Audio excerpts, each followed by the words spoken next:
You have to learn to discipline and direct your mind, because otherwise your experience of life is going to be modified because we tend to look at what's wrong more instead of what's right. So for you and I, when it comes to this idea of problems, just remember, no one is going to get by without experiencing extreme stress in their life. No one. I remember I did business with some people for many years and thought they were my friends, and unfortunately I get a phone call one day from the CFO of that company saying, I'm leaving the company, and Tony, I have to tell you, your partners have been screwing you for 5 years. And they've given you false financials. Here's how they've done it. I can't, in good conscience, stay with a company knowing they did that to you, and I want to tell you about this. So long story short, I confronted these people. First I said, I'm sure you didn't do it deliberately. Please look it up and fix it. They dragged out because it's tens of millions of dollars. I finally had to sue them. It was one of the worst experiences I can remember ever happened. And yet, I grew from that at such different levels. And years later, I just forgave them, moved on. I got most of my money back, walked away from it, still stayed friendly with them because it's like, I don't want to carry grudges. What good is that? Doesn't help me. It's like, when people say, I'm going to resent this person, I'm going to hate this person, resenting somebody, hating somebody is like, taking poison in your own body and expecting someone else to die, right? It's the one that's hurting you. So I was like letting go. And then I get this phone call from one of these people, and he's telling me about his child who has this severe, rare disease. And here's this man who's made $1 billion, and a lot of it's done well, and in my mind, some of it wasn't so well, and yet he still got pain. So what does extreme stress look like? It sounds like this. Somebody in your family with cancer or heart disease. So many of you are reading your stories like that are going through that right now, or have recently, or have lost someone. Because 1 out of 3 people get cancer, 1 or 2 die of heart disease, right? It's going to touch all of us at some stage. That's not being negative, just what is. Now, in your lifetime, people around you are going to experience stress. Someone's going to have a burglary, or horrifically, maybe be raped, or your home's going to burn down, or you're going to lose your job, or somebody you love is going to die, or move away, or separate. I'm just glad you showed up at this positive seminar this afternoon. But it's true, right? So the key is not stress. Here's the key. We got to learn to use our stress, not let stress use us, just like technology. Learn how to use your stress, not let stress use you. And here's what extreme stress does if you can get through it. Like I have a friend who was in Vietnam, and he was locked up for 7 years in North Vietnam in a communist prison. And they literally put him in isolation, he and so many other people, put him on a cell where the floor was like on an angle like this, chained his feet up here, and wouldn't let him go to the bathroom. So he'd pee and the acid would run down his back and burn his skin off. They abused him in every way. 7 years. As you begin to develop and expand your skills and your talents and your vision of yourself, you will always be in control of your destiny. I want freedom. And for me, disciplining myself means more freedom.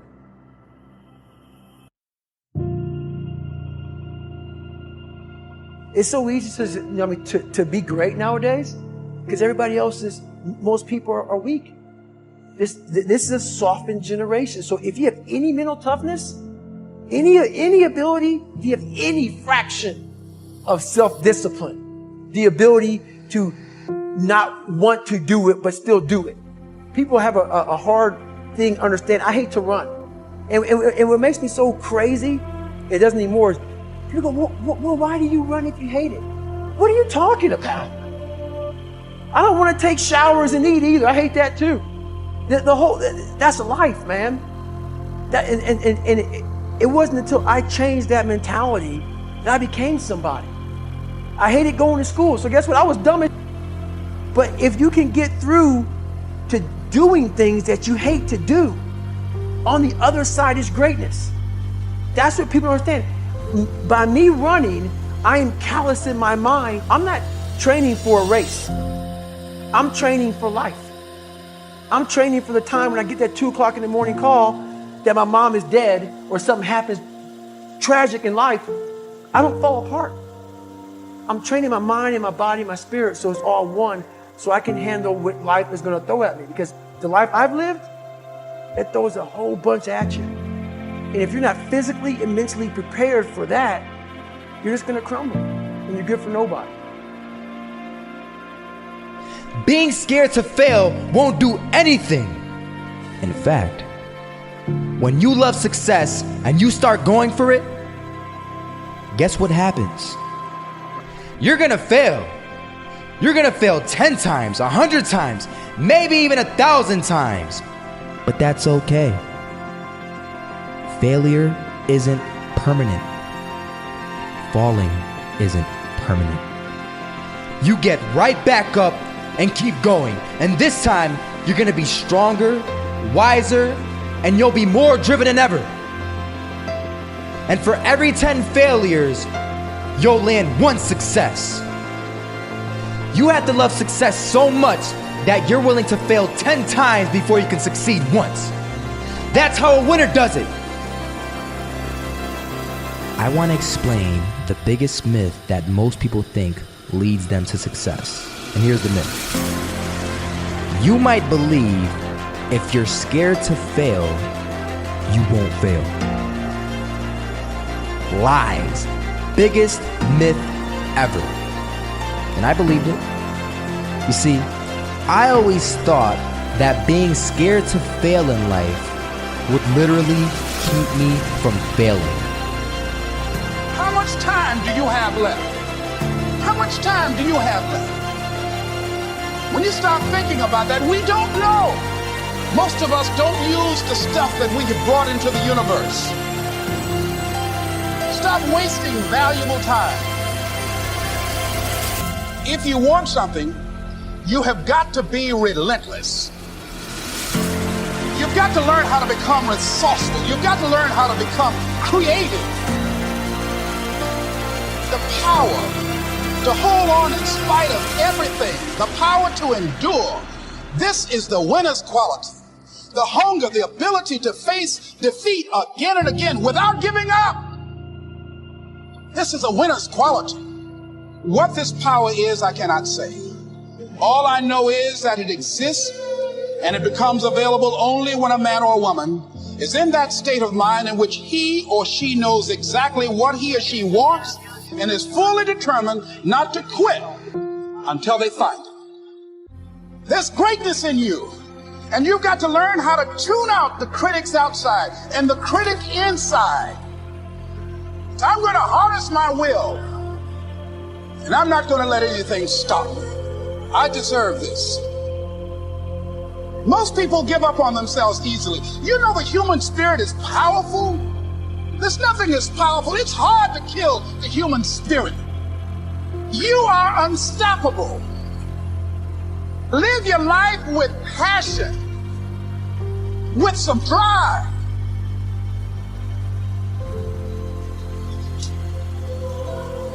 Most of us go through life with our brakes on, holding back. Decide that you're going to push yourself. You've got to focus on you. And as you convince you, as you sell yourself every day, you will begin to see a difference in the things that you're doing. Selling yourself on your ability to perform a job, to achieve a certain objective. Telling yourself every day, here I go again. And I got what it takes. This is my day, and nothing out here is going to stop me. I'm not gonna sit here and tell you life is gonna be Ron Howard happy days every day. It's not gonna be that way. Matter of fact, it's probably gonna be the opposite. You see, the enemy is gonna throw everything he has in his toolbox at you. Now, he can't stop you.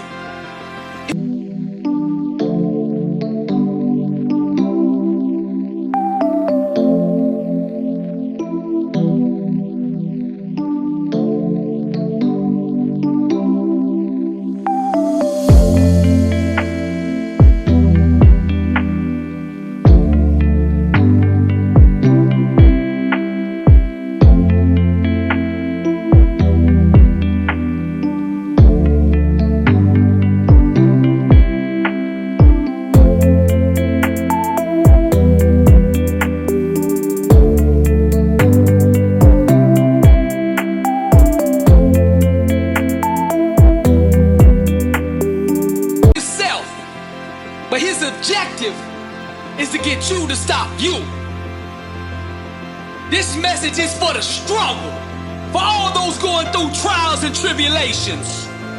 Success, guys, a very, very lonely road, man. Along that road, you're not going to see too many friends. You see your shadow most often. You got to trust in the heart of hearts. Decide what dream you need, you believe in is worth the cause of winning the fight. No one can beat me because I don't give up. I'm relentless. You might knock me down, but I never stay down. It's time to rise. Rise up to your potential. Rise up past your limitations. Rise up past your family or friends' limitations. Set the standard for those around you. Don't conform to the standard like a sheep. Get out and lead the way. Get up. Rise up. Man up. I am powerful. I am strong. I am successful. I am an achiever. I am abundant. I am rich. I am determined. I am focused. I am disciplined. I am health. I am wealth. I am. I am. I am beautiful.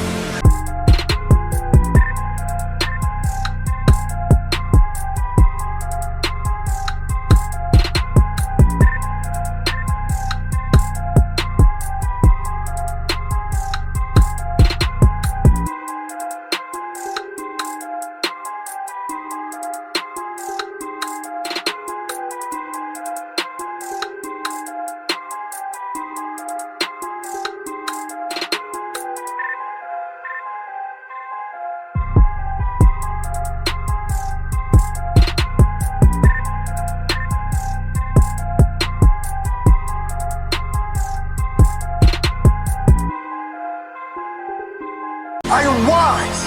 I am capable of anything. I'm someone who makes things happen. I am a powerful creator. I am filled with faith. I am blessed. I am grateful. I am a miracle. I am connected. I am God. I am more than my body. I am a powerful spirit. I am ready. I am focused. I'm a fighter. I'm more than enough. I'm a winner. I'm a champion. You can't just speak the words. You must feel them. And you must believe them. Repeat them every day. Let them soak into your subconscious. Let the power become one with you. Ali said, I am the greatest. And he became the greatest. Are you ready to be great? I am. I am. And when you get that in your head, when you know that you can transcend even yourself, that negative voice in your head, that even getting kicked, even failing, getting knocked down, and being covered in blood, mud, dirt, everything that would try to stop you, that you'll rise up and that you'll keep pushing and that you'll define what you're going to become when you have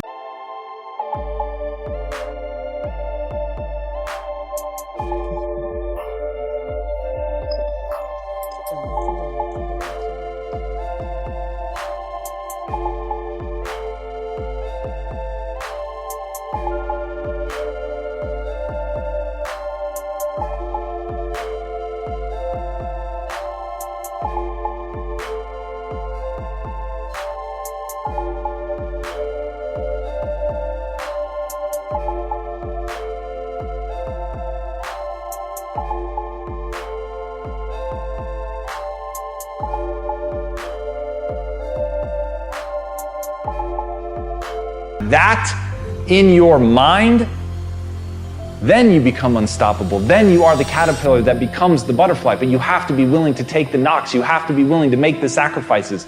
You have to be willing to suffer. In your life, you're going to get what you tolerate.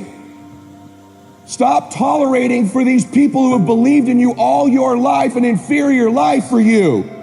Stop allowing God to bless you and give you all this giftedness and opportunity and settle and tolerate less. For those babies that are sitting here with you, your children and grandchildren, stop being willing to tolerate less for them. Don't tolerate it anymore. Yeah, you got to give it your best, but it starts with making a decision that this is over. I don't tolerate this life anymore. Pretty good's not good enough for my family. Pretty good's not good enough for my grandmother. Pretty good's not good enough for my grandpa, my parents, my future children. Pretty good ain't gonna get it done for this family. Now I hope you hear them whispering to you, he's right. You can do this. You're great. You're special. You were born for a reason. I hope you can feel that. Life's going to give you ultimately what you'll fight for.